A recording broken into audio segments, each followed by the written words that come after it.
Mira dito, puro SMX lang. Abal, meron, diretso.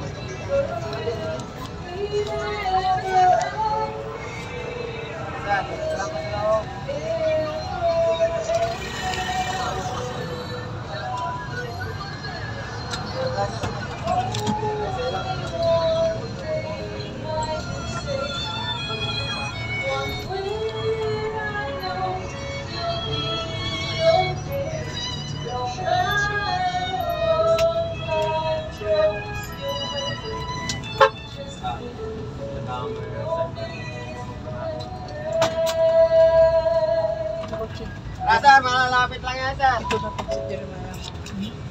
Game kay Jeremiah. Game kay Jeremiah. Yung ano.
Ito pala pala sir. Ganyan nangyari si Kelvin eh. Pagsabi. Tapos tumerik. Tumerik dyan. Sakso.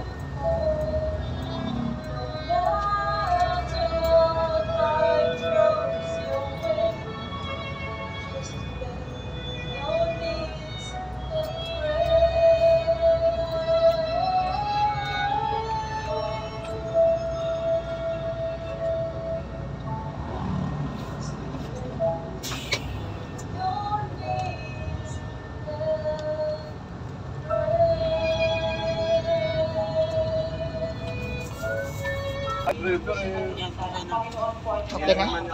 Ang malaki doon sa amin ah. Sige po si sis.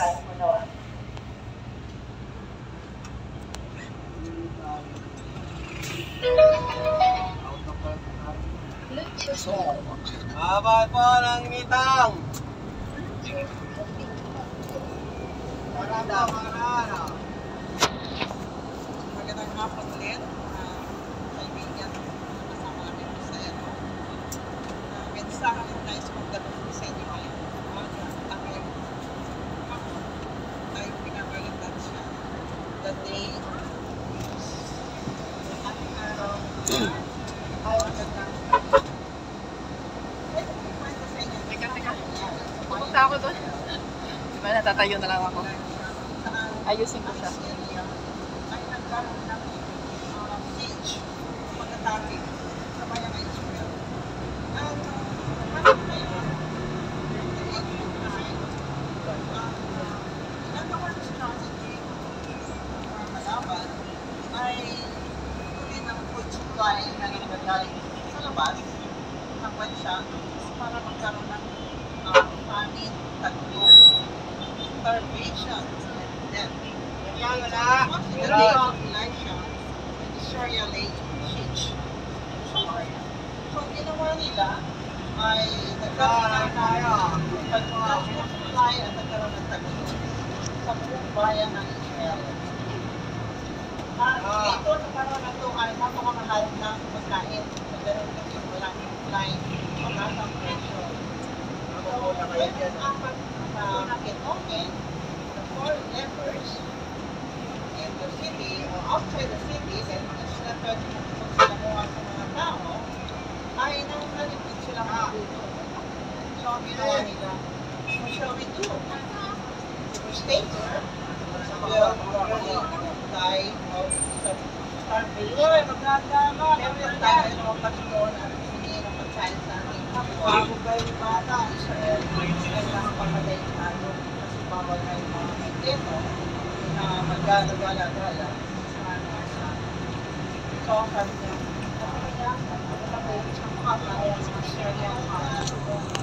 at doon ay ating pagpapalaran ng ating buhay. Four lepers, they set put outside the city and pumunta sila doon sa Syrian army camp. Kung saan nagka-camp ang mga Syrians na supposedly na pagpasok doon sa bayan ng Israel at sila ay atakihin. At pagka dumating sila doon, kami doon sa 2 Kings, chapter 7, mababasa po nyo yun, kayo ay meron mga ulatan. Ikalawang Hari, chapter 7, lepers discovered that the Syrian camp was deserted. Kaya nalaman na walang tao ang Syrian camp. At nandun, marami mga pananain, kalat, mga garment, gold, silver, and everything. Ang mga kayamanan ng mga dala-dala ng mga sundalo ay iniwan nila. At ang apat na mga itong elemento ay pumunta from one tent to another. And make the soil. Kinuha nila yung mga tinamtam nila yung mga dito, mga ilang na nagkakalat doon at sila'y kumain ng tagara. At sabi ng isang isa sa mga lester, sabi niya, we are not doing what is right. Hindi tama yung ginagawa ng pagkain. Nagpakasaka tayo ng pagkain dito. Alam mo, magandang pabalita pa sa bayan ng Israel na sila ay hindi matulungan. Kaya ipalang natin ito sa hari. So, kanilang na-report doon sa porter na in-charge at ang porter na ito ay na-report naman sa hari. Sabi ng hari, mga isang truck ginagawa ng mga Syrians para yung mga sundalo natin ay masaktan nila. Pero sabi ng isang kasama ng hari, sabi niya, ano, try. Pero ilang chariot lang ang ipapadala natin doon ng equipment na ang support nila isang bayan ng Israel ang pagmuhay natin. At nung pinunta nila ang Syrian camp, nakita na nila na walang tao. At sabi doon sa kwento, yung pala ay nung gabi na yun, sinabi ni Elisha sa hari na hindi ko na itong pagkain na ito ay ganito ang kwento. At darating ang panahon na ang pagkain na ito. Hindi na ninawalan ng hari. Pero, nung mapagkaya na wala ng tao doon sa mga Syrian, ay ang bayan ng Israel ay they do them as that come. Talagang ginawa nila at inuha nila yung mga valuable things ng mga sundalo ng pagkain na ito. Sabi dito sa nila yung were also lepers. Tayo ay mga kitongit din na affected ng leprosy of sin sa kasalanan. And Jesus came and healed us. Ang Panginoong Jesus ang dumating at nagpagaling sa atin. So, through the cross of Christ, we have been forgiven. We have found the right nothing of His righteousness and share the gold of faith and love.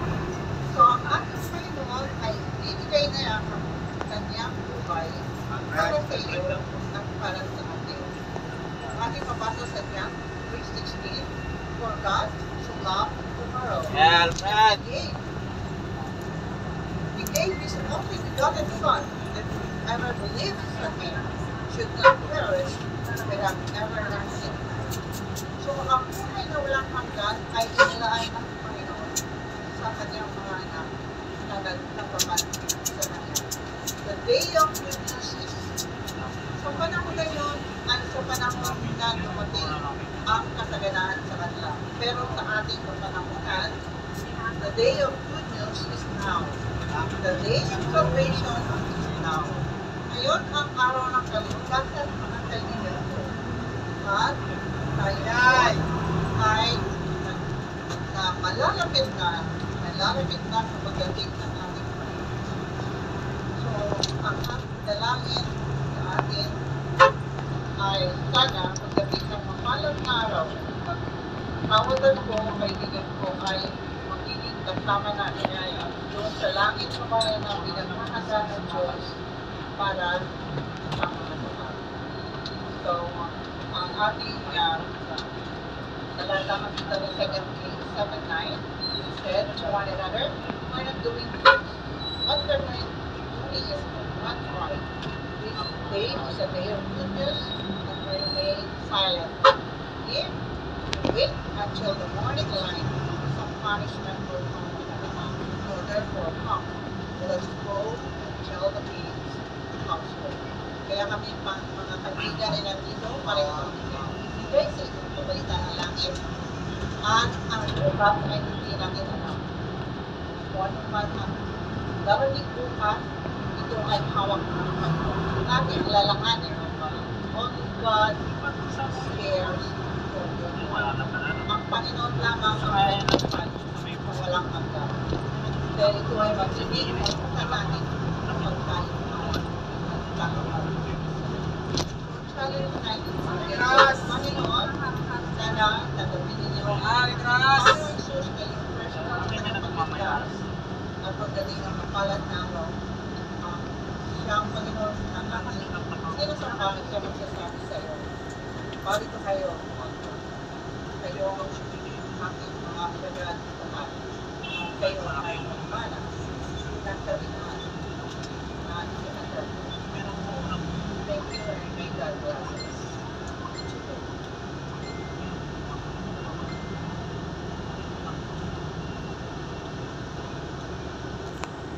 Ay po manalangin bago pumunta sa encouraging. Let's pray. Father in heaven, thank you for being with us today. Thank you for the message of salvation that we have just heard. Please work wonders in the minds and the hearts of the people as well. Well, that you will with us. Pray that the was left there. Let the Holy Spirit work wonders in their hearts. That they may be able to understand the great love of thy people. Thank you for Nancy and Claire. Kasi yung